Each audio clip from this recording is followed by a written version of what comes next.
आपके पिता प्रोफेसर थे और वो रांची बाद में शिफ्ट हो गए। फैमिली ने कभी रोका कि पॉलिटिक्स में क्यों जाना चाहते हो, अब यहाँ से पढ़ लिख रहे हो, ये बनो? बिहार में बड़ी नहीं, ऐसा नहीं था। ये बनना है, वो बनना है। मेरी फैमिली में बहुत हेल्दी डिस्कशन हुआ करती थी और मुझे याद है कि मेरे पिताजी का बड़ा आग्रह होता था कि कोई रात का डिनर स्किप नहीं करेगा और उस समय की जो राजनीतिक सामाजिक विषय होते थे उस पर डिस्कशन होती थी।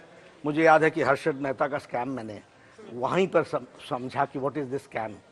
हाँ, मैंने उसी तरीके से मिसेस गांधी का नारा जो उस समय का गरीबी हटाओ का था वो भी मैंने उसी डाइनिंग टेबल पर समझा कि इसमें से क्या निकलने वाला है। जयप्रकाश नारायण का आंदोलन भी समग्र क्रांति क्या है और क्या सोचते हैं, इसकी डिस्कशन भी उसी पर होती थी। तो फैमिली में हमेशा डिस्कशन चलती थी। मेरे पिताजी प्रोफेसर थे, बाद में रांची यूनिवर्सिटी कुछ समय के लिए वाइस चांसलर के रूप में गए, बाद में फिर यहीं से रिटायर हुए पटना से। लेकिन उनके साथ मेरी बातचीत हुई। मैं पहले हमारे ये यहाँ से मेरे बैच से 15 IAS ऑफिसर्स निकले हैं। आज जो दिल्ली में जितने भी बैठे हैं इम्पोर्टेंट सेक्रेटरीज, वो या तो मेरे क्लास फेलोज हैं या सीनियर या जूनियर हैं। तो वो Bihar produce and the same is the IPS। सारे IPS जितने भी हैं उस 15 बैच से निकले थे। 15 लोग IPS में निकले थे। और बिहार की धमक है, ये धमक है, सारे धमक है और चमक, सारे नेता चमक। हाँ, और मैं बताऊं आपको, ये सब मुझे IAS बनाना चाहते थे। यही तो मैं पूछना चाह रही थी कि दबाव था कि नहीं। तो और मुझे बहुत मदद करते थे। जब एग्जामिनेशन आता था तो मुझे अपने नोट्स। आपने UPSC दिया था? नहीं, मैंने कभी नहीं दिया। जैसे इमरजेंसी लगी, मैं पटना कॉलेज में आपको बताऊंगा, जैसे इमरजेंसी लगी उसके बाद मेरे विचार की दिशा बदल गई। और वैसे मैंने इकोनॉमिक्स, हिस्ट्री, पॉलिटिकल साइंस लिया था। जो कोई ये कहता था कि ये this type of combination generally लोग मार्क्स लूज करने के लिए लेते हैं, क्योंकि वो हमेशा कोई ना कोई लॉजिक या फिलॉसफी रखते हैं जिसमें उनको मार्क्स आ सकता है।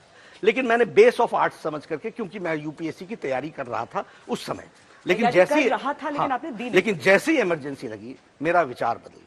मतलब 74 में जब आप स्कूल में पढ़ रहे थे? हाँ, नहीं, 74 में जब मैं स्कूल में पढ़ रहा था तो मैं UPSC की तरफ जा रहा था। अच्छा। लेकिन जब मैं 75 में इमरजेंसी लगी और मैं इंटरमीडिएट का फर्स्ट ईयर का विद्यार्थी बना, उस समय इमरजेंसी लगने के बाद मेरा विचार बदल गया।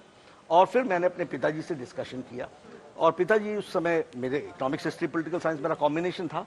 ही said then you take political science honours, don't go for history. So I took political science honours and later he said that you should go for law because there should be a professional degree if you want to go into politics. So he gave me permission. उन्होंने कहा कि आप जाइए, लेकिन आप political science के बाद आप लॉ कीजिए। और मैंने पॉलिटिकल साइंस किया, लॉ। नड्डा जी, आपके स्कूल में आपने कुछ यादें भी साझा की हैं, कैसे आप ये स्विमिंग पूल में आपको हमेशा के लिए एक परमिशन हो गया। आपकी स्कूल के ही जो प्रिंसिपल हैं इस समय, उस समय तो खैर जो थे उनकी तस्वीरों में हमने देख लिया, लेकिन जो इस समय है उन्हें मैं यहाँ पर इस चर्चा में जोड़ना चाहूंगी, क्योंकि अपने जो ब्राइट एक्स स्टूडेंट्स होते हैं उनकी बात ही अलग होती है। सर, मैं उससे पहले आपको, this was my lawn tennis court.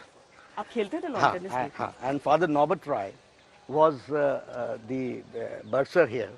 उनके साथ मैं यहाँ पर लॉन टेनिस खेलता था। आप क्या नहीं करते थे? पढ़ाई कम करता था, बाकी सब कुछ करता था। टेनिस, स्विमिंग, पॉलिटिक्स सब यहीं शुरू कर दी थी आपने?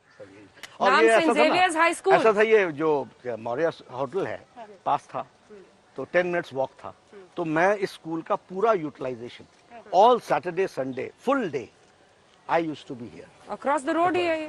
तो यहाँ पहले हैंडबॉल खेलना, फिर लॉन टेनिस खेलना, फिर स्विमिंग करना, और फिर घर में जब लोग याद करते थे, उन दिनों टेलीफोन तो होता नहीं था, तो घर से आदमी आता था कि बुला रहे हैं, तो मैं चला जाता। आप प्रीफेक्ट थे, मतलब स्पीचेस भी आप देते होंगे, डिबेट, असेंबली को एड्रेस करते होंगे। मैंने पहली डिबेट यहीं सीखी।